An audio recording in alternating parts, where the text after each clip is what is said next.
Have you ever stopped to think about what your body might be trying to tell you, after you've already drifted off to sleep? Well, today we're diving into a really cool idea that might just have the answer: the somatic language of sleep. I mean, really think about that for a second.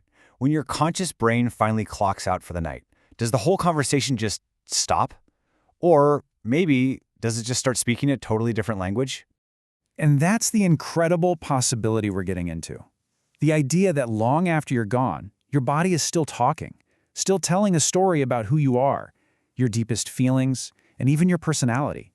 Okay, so let's get into it. We're going to approach this almost like we're code breakers, trying to unlock a secret language that your body speaks every single night, all while you're completely out of it.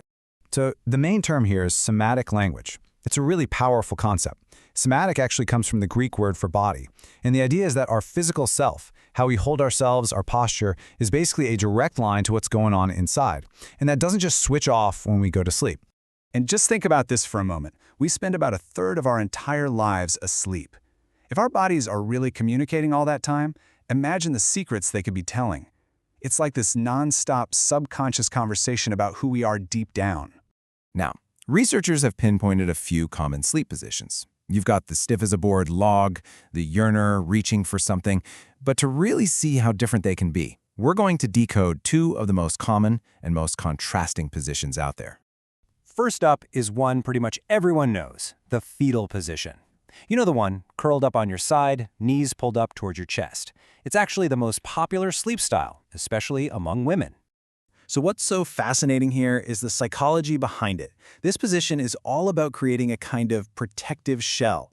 People who sleep like this often project this tough, capable exterior to the world. But on the inside, they're said to be really sensitive, maybe even a little shy. It's literally a posture of self-comfort and protection.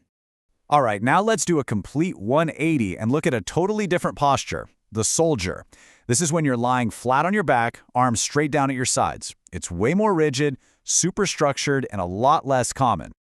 And this just paints a completely different picture, doesn't it? The soldier position tends to signal a personality that thrives on order and discipline.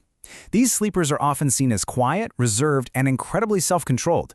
They don't like a lot of fuss, and they have really high standards, both for themselves and for everyone else. It's all about structure. So when you put them side by side like this, the contrast is just crystal clear. The fetal position seems to be an expression of our emotional core and our need for safety. The soldier, on the other hand, is all about discipline and high expectations. It just goes to show how two simple postures can tell two completely different stories. Okay, so this is the big question, right?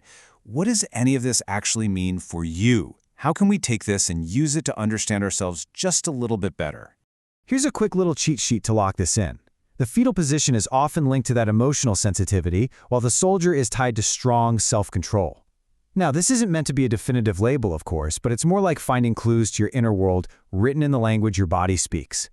And that's really the big takeaway here. The way you hold your body when you're asleep, it's probably not random. It can act as this powerful mirror, reflecting the same stresses, the same strengths, and the same core personality you carry around with you all day long. You know, the legendary choreographer Martha Graham had a famous quote: "The body says what words cannot." And that just feels so true here, especially when we're asleep, and our bodies can finally speak freely without our conscious minds getting in the way. So as you head to bed tonight, I'll just leave you with this one question. Maybe pay a little attention to how you settle in. What position does your body naturally fall into? And more importantly, what story is it trying to tell? Thanks for checking out this explainer.